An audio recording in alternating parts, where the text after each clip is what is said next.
Chers et chers collègues, mesdames, messieurs,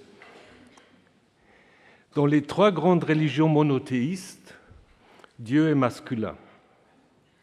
Ce fait apparaît dans les formes grammaticales qui parlent de ce Dieu et aussi dans les images qui sont utilisées dans les Bibles juives et chrétiennes pour parler de leurs dieux respectifs. C'est d'ailleurs la même chose pour le Coran. Dieu est le roi, il est Seigneur, il est maître, berger, guerrier. Toutes les images qui évoquent la masculinité. Cela se confirme également dans les représentations du divin dans l'histoire de l'art occidental qui a profondément marqué les positions sur les genres dans l'histoire de l'Occident. Ceci s'est accompagné dans la tradition judéo-chrétienne de l'idée selon laquelle le concept de l'image de Dieu concerne l'homme mâle, bien que le premier chapitre de la Genèse ne dise pas tout à fait la même chose. On pourra même proposer une lecture de l'histoire du paradis selon laquelle la première scientifique de l'histoire est la femme, puisque c'est elle qui décide la première expérience en testant le fruit au sujet duquel la divinité et le serpent disent des choses opposées. Yahvé avait en effet annoncé que la consommation du fruit entraînera la mort immédiate, alors que le serpent avait promis à la femme que manger de ce fruit signifierait devenir comme des dieux. Et donc la femme, elle hésite, elle se dit, il faut voir qui a raison. Après cette expérience, elle a vu que ni la divinité ni le serpent avaient raison, que la vérité se situait un peu entre les deux. Donc, ce n'est pas autour de cela que nous allons organiser notre colloque, mais personnellement, je suis convaincu que l'idée d'un Dieu masculin a fortement influencé l'idée des genres et l'accès des femmes à l'enseignement et à la recherche. Même sur le plan religieux, certains discours religieux véhiculent jusqu'à nos jours encore des idées sur les rôles bien définis des hommes et des femmes dans la société, interdisant également en grande partie l'accès des femmes à certains postes religieux. C'est seulement dans les courants libéraux du judaïsme qu'on trouve des femmes rabbins. De même, les femmes imams sont d'une rareté absolue. Et l'Église catholique s'oppose jusqu'à aujourd'hui d'une manière véhémente à l'accès des femmes à la prêtrise. Comme pour les religions, l'absence des femmes dans les métiers scientifiques est la conséquence d'une construction sociale selon laquelle certains métiers ne sont pas faits pour les femmes, même, on peut dire aussi, certains métiers pas pour les hommes. Au Collège de France, nous comptons cette année 46 chaires statutaires, et parmi ces 46 professeurs, nous avons 9 femmes professeurs, donc même pas 20%.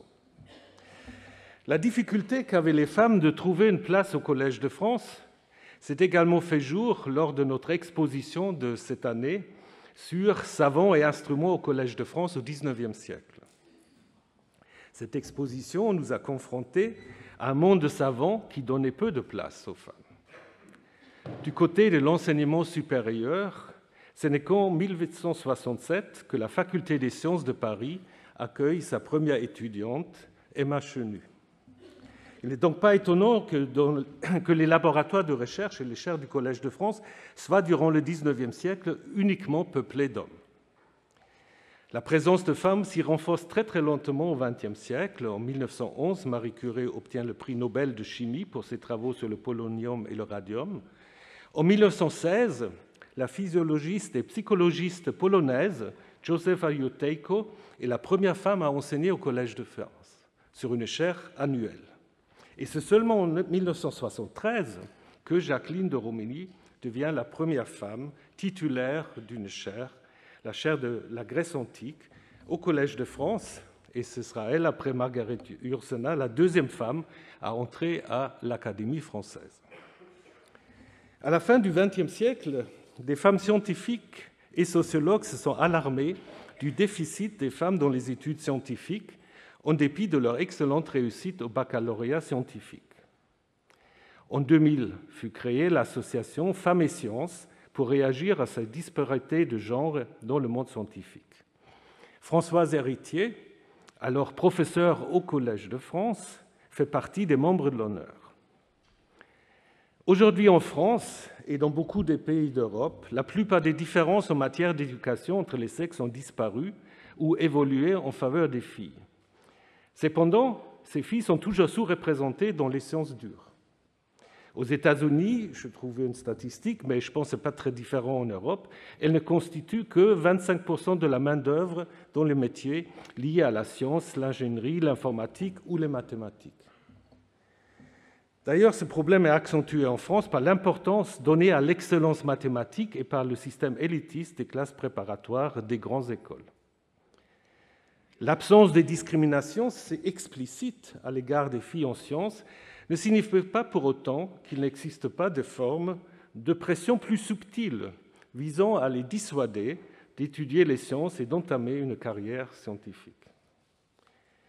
Toutes ces observations ont convaincu les professeurs et professeurs du Collège de France, suite à une suggestion de Françoise Combe, de consacrer le colloque de rentrée cette année au thème de genre et sciences. Je remercie Françoise d'avoir organisé ce colloque avec l'aide de Vinciane Pirenne, Patrick Boucheron et François Héron, qui ont constitué le comité scientifique et qui ont réfléchi aux thématiques qui seront abordées lors de ce colloque. Ce colloque entre ici en résonance avec la volonté du Collège de France de mieux prendre en compte dans le renouvellement des chaires à venir les enjeux de parité, mais aussi de diversité. Dans ce colloque sera explorée la relation entre genre et sciences sous deux angles différents et complémentaires. Il s'agit tout d'abord de réunir des données et des expériences issues de différentes disciplines, d'analyser les ressorts de la participation ou de l'absence de participation des femmes à la recherche au cours des siècles, ainsi que les stéréotypes et constructions sociales qu'il fallut et qu'il faut sans doute encore combattre. Ces volets de la rencontre concernent dès lors le genre dans la science. Il s'agit ensuite d'aborder le genre comme objet de science et après plusieurs décennies d'investigation dans ce champ, de donner la parole aux chercheurs et chercheuses qui l'ont configuré et investi.